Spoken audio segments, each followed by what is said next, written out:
Yes, sir. I am retired steel engineer from Steel Authority of India.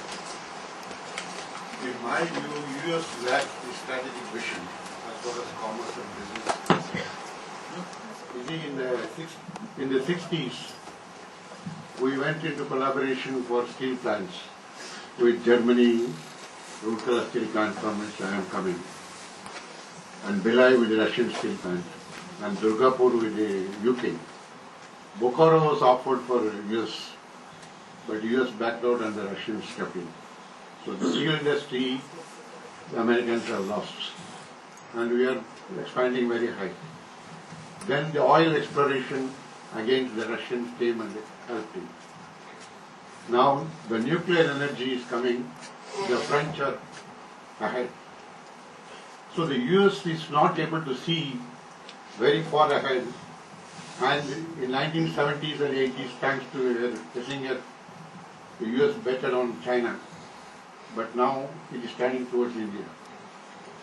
Now, as I see it, there are two deficiencies in the Indo-US commerce. One is your economy is very costly. The products manufactured are very costly because in the US everything is costly. Only the next comparison is Japan. Another is distance. US is the farthest, distant most country for the India.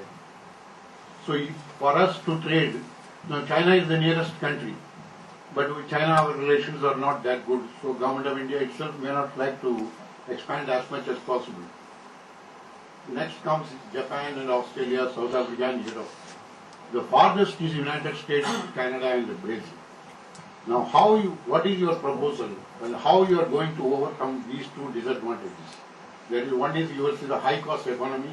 You cannot compete with for medium sized products like locomotives. GE locomotives cannot compete with European locomotives. And another is distance.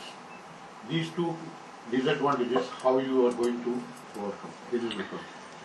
Great question. I think this is a wonderful audience. I should have been more prepared.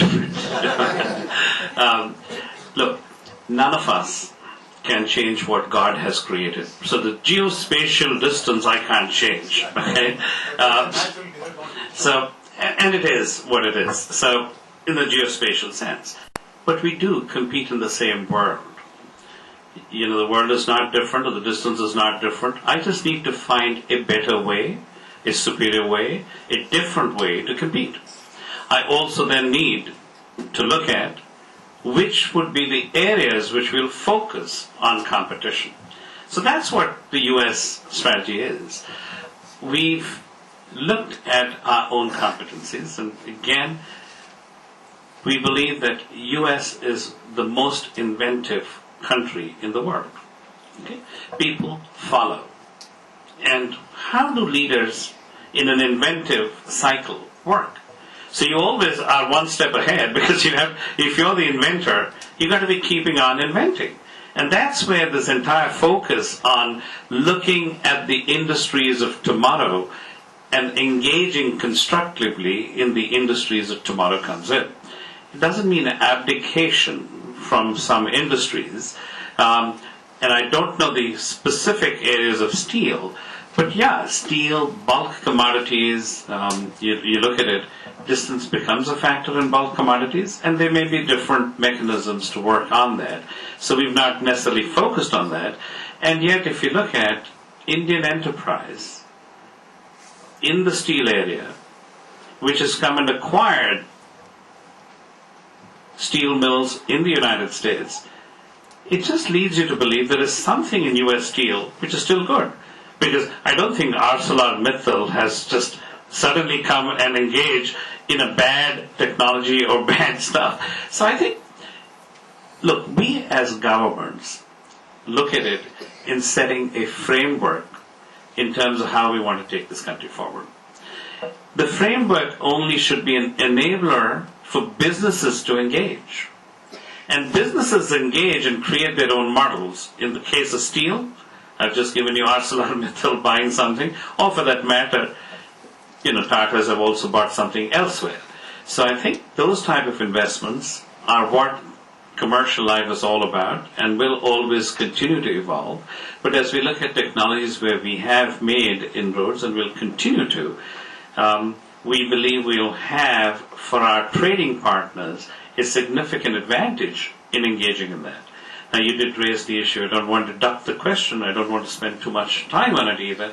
You did talk about nuclear. Now, in the nuclear world, and you talked about railways, okay? I will not go into the details, but I will tell you that we are in substantive discussions, two American companies in substantive discussions on rail in India. And, how the bids go is not what we influence. But we know that we have the best safety record.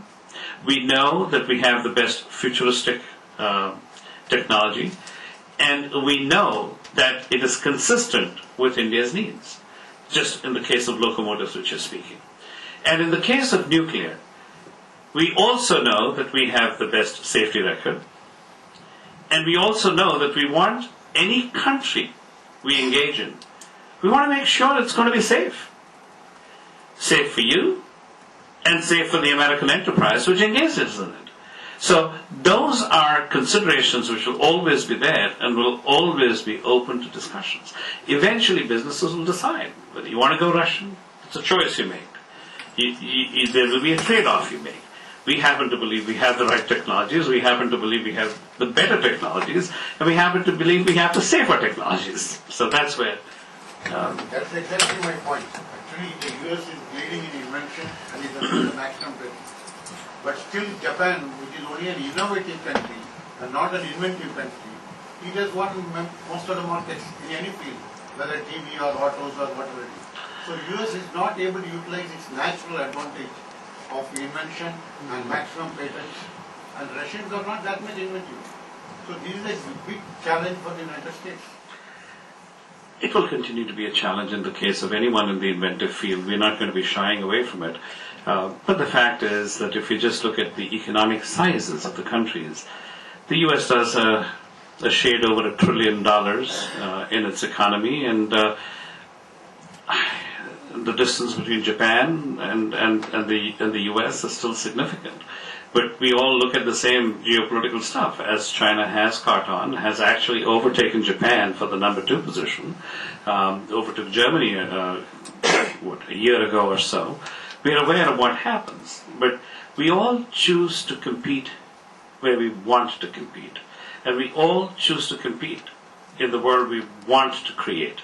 And America wants to create a technological world which is sustainable, hence our discussions today on energy, because there isn't an India world or a US world or a China world or a Japan world. There is only one world.